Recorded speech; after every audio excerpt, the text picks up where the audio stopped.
नमस्ते महाराज जी। महाराज जी, एक प्रश्न था जो मन में काफ़ी दिनों से उठ रहा है कि दिगंबर साधु पैदल यात्रा ही क्यों करते हैं, पैदल विहार भी होता है, और क्या दिगंबर अवस्था में अन्य साधु भी होते हैं? देखो, दिगंबरत्व को लेकर के अभी भी अध्ययन करने की बहुत आवश्यकता है सब लोगों के लिए। आप लोगों से कहूँ, बालक जब जन्म लेता है दिगंबर अवस्था में ही होता है। जब व्यक्ति का मरण होता है तो शमशान में कपड़े निकाल कर के ही अग्नि संस्कार किया जाता है। दिगंबर साधु के लेकर चर्चा ये होती है कि ये तो जैन धर्म में ही होते हैं, जबकि आप लोगों को पता होना चाहिए, यदि दिगंबर साधु की चर्चा न की जाए तो संपूर्ण भारतीय इतिहास ही अधूरा हो जाएगा। आप लोगों को पता होना चाहिए, वर्तमान में भी हिमालय की तलहटी में गुफाओं में दिगंबर साधु निवास करते हैं, जिनका जैन धर्म से संबंध नहीं होता है। वह लोग वैष्णव संप्रदाय आदि से, शैव मत आदि से संबंध रखते हैं। और आप लोगों ने यदि उज्जैन में जो महाकुंभ लगता है, हरिद्वार में महाकुंभ लगता है, और इलाहाबाद में महाकुंभ लगता है, अथवा राजिम नवापारा में अर्ध महाकुंभ लगता है, वहाँ जाकर देखो हजारों की संख्या में दिगंबर साधु होते हैं। उनके शरीर पर एक धागा भी नहीं होता है। इसलिए ये दिगंबर जो है हमारी भारतीय परंपरा की आन बान शान होती है।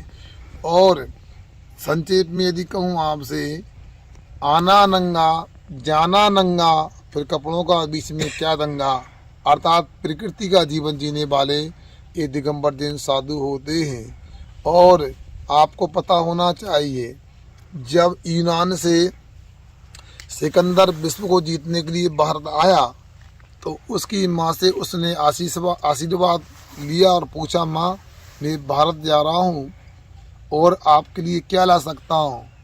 तो सिकंदर की माँ ने कहा था, मुझे अंत में खुदा का नाम सुना सके ऐसा कोई दिगंबर जैन साधु ले आना। और वह सिकंदर अपने साथ में एक कल्याण नाम के दिगंबर जैन मुनिराज को यूनान ले गए थे। उन्होंने वहाँ पर अहिंसा धर्म का काफ़ी प्रचार किया था।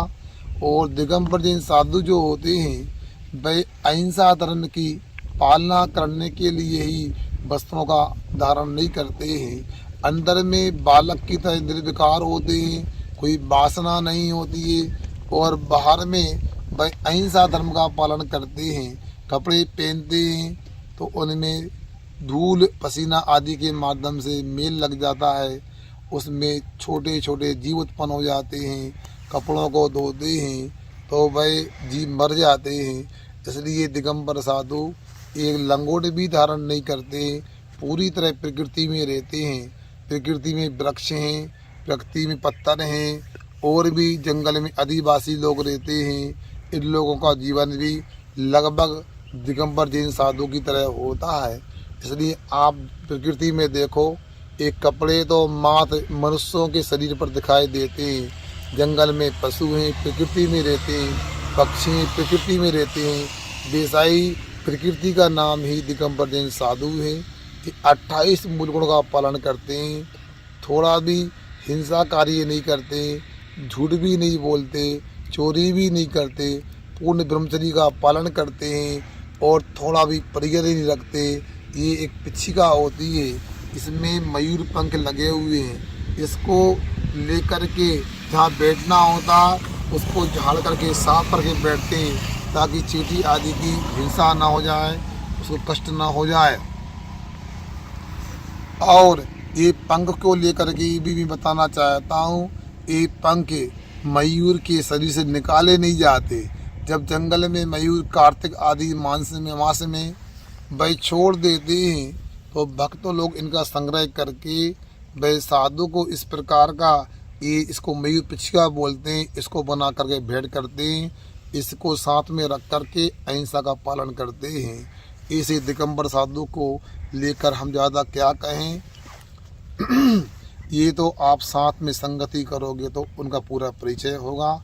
इतना अवश्य है कि उनके तन पर कोई वस्त्र नहीं होते, मन में कोई विकार नहीं होता, उसका नाम दिगंबर जैन साधु होता है।